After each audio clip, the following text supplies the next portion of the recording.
अगर आपको लगता है कि आपकी जिंदगी झंड हो चुकी है या फिर आपके जीवन में जाना कुछ बचा नहीं है, तो ये कहानी सिर्फ और सिर्फ आपके लिए। जी हाँ दोस्तों, आप लोग चील को तो जानते ही होंगे, जैसा कि आप और हम उसे बाज के नाम से जानते हैं, जो कि सभी पक्षियों का राजा होता है, जिसकी उम्र लगभग 70 वर्ष होती है। जी हाँ दोस्तों, लेकिन आप सोच रहे होंगे कि बाज तो एक राजा है, तो उसकी जिंदगी ऐसो आराम में गुजरती होगी, क्योंकि वो तो सभी पक्षियों का राजा होता है, वो तो मालिक होता है सबका, सभी पक्षियों का। बिल्कुल ऐसा ही है जो आप सोच रहे हैं, लेकिन कुछ सीमित समय तक ही ऐसा होता है, क्योंकि दोस्तों बाज के जीवन में एक समय ऐसा आता है जो उसके जीवन का सबसे बुरा वक्त होता है, और वो उम्र है 40 वर्ष। जब बाज 40 वर्ष मतलब 40 वर्ष के आसपास का हो जाता है, तब उसके शरीर का जो सबसे महत्वपूर्ण हिस्सा है, जिसे हम पंख कहते हैं, वो काम करना बंद कर देते हैं, जिसके कारण वो उड़ नहीं पाता। उसके पंखों के यानी कि उसके पंजों के जो नाखून होते हैं वो बिल्कुल कमजोर पड़ जाते हैं, जिसके कारण वो शिकार को पकड़ नहीं पाता, और उसकी चोंच भी कमजोर पड़ जाती है, जिसके कारण वो शिकार को अपने मुंह में नहीं दबा पाता। बाज का 40 उम्र के आसपास का ये जीवन सबसे बुरा जीवन और सबसे बुरा वक्त भी होता है। उसके जीवन का सबसे बुरा वक्त साबित होता है यह समय। बाज के 40 वर्ष के आसपास का जीवन बाज को उस धोबी के कुत्ते के समान बना देता है, जो ना घर का रहता है और ना घाट का। उसका जीवन बहुत संकट भरा होता है। अब आप सोच रहे होंगे कि बाज तो एक राजा होता है, और राजा का ऐसा जीवन कि उसका मरना भी मुश्किल हो रहा है। जी हाँ दोस्तों, इतना घोर संकट उसके ऊपर।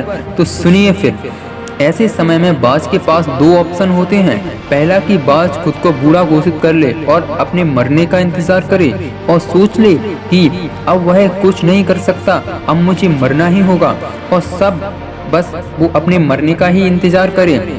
दूसरा ऑप्शन ये है कि वो अपने पंख, चोंच और अपने पंजों के नाखून को तोड़ दे। अब मैं थोड़ा सा आपका ध्यान अपनी ओर खींचता हूँ।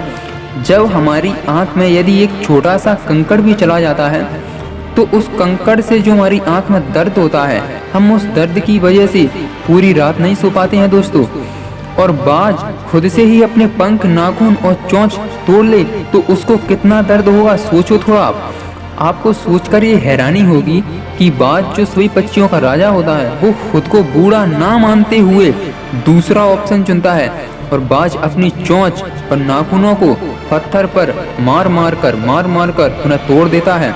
और फिर उसके बाद प्रकृति उसको दोबारा नए नाखून और चोंच देती है, और अपने नाखूनों से बाज अपने दोनों पंखों को भी तोड़ देता है, जिससे उसको नए पंख मिल सके। 6 महीनों के इस कठोर समय के बाद प्रकृति उसे नए पंख, चोंच और नाखून देती है, जिससे उसके बचे हुए 30 वर्षों के साथ वो अपना नया जीवन शुरू करता है।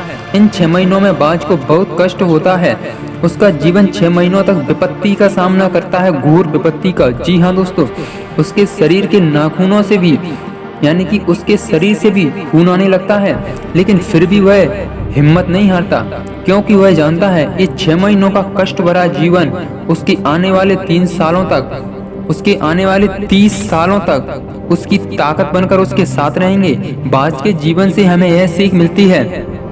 पहली सीख, यदि जीवन में खराब समय आ गया है और हमें लगता है कि अब हमारे जीवन में कुछ बचा नहीं है, सब कुछ बर्बाद हो चुका है, और आपको लगता है कि आपकी जिंदगी में कुछ भी अब बचा नहीं है, तो उसके लिए रोने से कुछ फायदा नहीं है, क्योंकि रोकर कुछ हासिल नहीं किया जाता।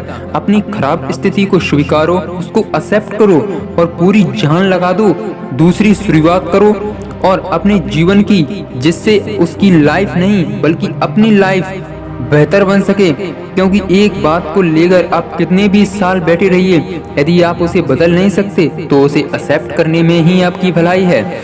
और दूसरी सीख, यदि आप अपने जीवन में 4 से 5 साल जी जान लगाकर मेहनत कर लोगे, तो आने वाला समय खुशियों भरा होगा। आपके पास सब कुछ होगा जो आपने सोच रखा है, आपकी हर एक सपना आपका सच होगा। आप एक बेहतरीन जीवन जी रहे होंगे।